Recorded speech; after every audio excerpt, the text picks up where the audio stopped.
Ko'pchilik akalarim so'ragan komplektatsiyamiz tayyor bo'ldi. Akalar, bo'lmasam buni birinchi komplektatsiya degan narsalar sanab beramiz. Komplektatsiyada reduktorlari katta bo'lgan, rotorli kassilka, 15 kuchli motoblogimiz, dizelli, 4 qatordan 8 qator bo'lgan freza, orqasida stoykalari, kitoblari, daftarlari, kulishlari bo'ladi. Bo'lmasam bular qisqacha ma'lumotini berib o'tamiz. Rotorli kassilkamiz, reduktorlari katta kon bo'lgan, pichoqlari ham qalinidan bo'lgan rotorli kassilkamiz bo'ladi. Motoblogimiz dizelli motoblog, benzin baklari 5 litrli bo'ladi. Motorlari 190 motor bilan jihozlangan bo'ladi. Korobkalari ham oldingi motobloglarga qaraganda kattaroq qilib ishlangan bo'ladi. Rotorli kassilkamizda nimaga oldiga qo'yib qo'yiladiganlari uchun kelganlarni orqasiga qo'yib moslab ishlatib beramiz. Yo'llarini aylantirib. Xohlasanglar motoblogimizni distansiya yordamida yurgizsanglar ham bo'ladi. Yanibda tortganlarda zavodda olib yaxshi ishlab beradi. Xohlasanglar oldida kalitlari ham bor. Kalitga yanibda bosganlarni zavod olib ishlab beradi. Pichoqlari ham 4 qatordan 8 qator bo'lgan qalin frezalardan qatirilgan pichoqlar bo'ladi. Agarda sizga xuddi shu komplektatsiya kerak bo'lsa, pastdagi nomerlarga telefon qilsangiz, aloqaga chiqamiz. Narxlari necha pul degan akalarimiz uchun narxlari $950 dan bo'ladi.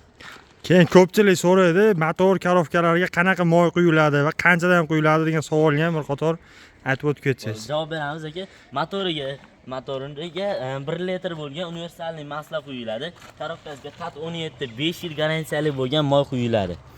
Sizlarga kelsa shu moylarni ham o'zlaring quyib berasizlarmi yoki moyga pul to'laydimi?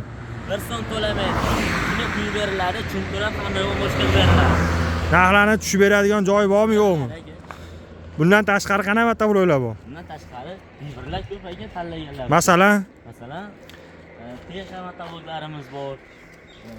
Bizon motobloglarimiz bor. Har xil sifatiga yarasha narxlar qo'yiladi. garantiyalari 1 yildan. mini kultivator apparatlaridan ham bormi sizlarda? Bularimiz qanaqa bular? Bularimiz qanaqa ma'lumotlari, qanday ishlaydi, nima qiladi? Yoqilg'i to'ri bizon boklari 1 litrli bo'ladi. Frezalari ham oldingilarga qaraganda qalinroq.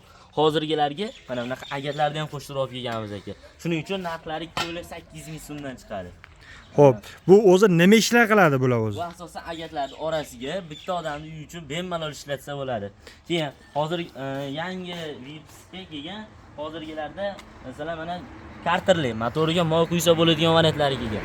Toza bizon qo'yasiz, motoriga moyni quyib ishlataverasiz. Xo'p, kilogrammlari qanaqa bo'ladi? 25-30 kiloga ham bormaydi. Ayollar ham ko'tarib ishlatsa bo'ladi. Juda ham yengil. Narxlari qanaqa aka? Narxlari 2,8 ming so'mdan 3 milliondan oshiqroq. Xo'p, gusunitchali, zanjirli motobloglardan ham bormi sizlar?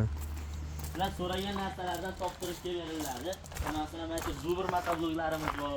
Do'konga kirganingizda maytda o'tiradiganlar viktorina sizni kutib oladi.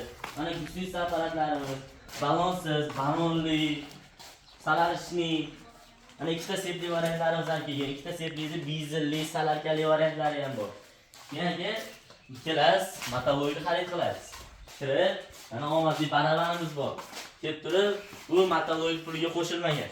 Bitta aylantirasiz, nima tushsa, shurpa yo'q, drill, bolgarka, nima tushsa mana shuni olinadi, sizga tekshirib beriladi.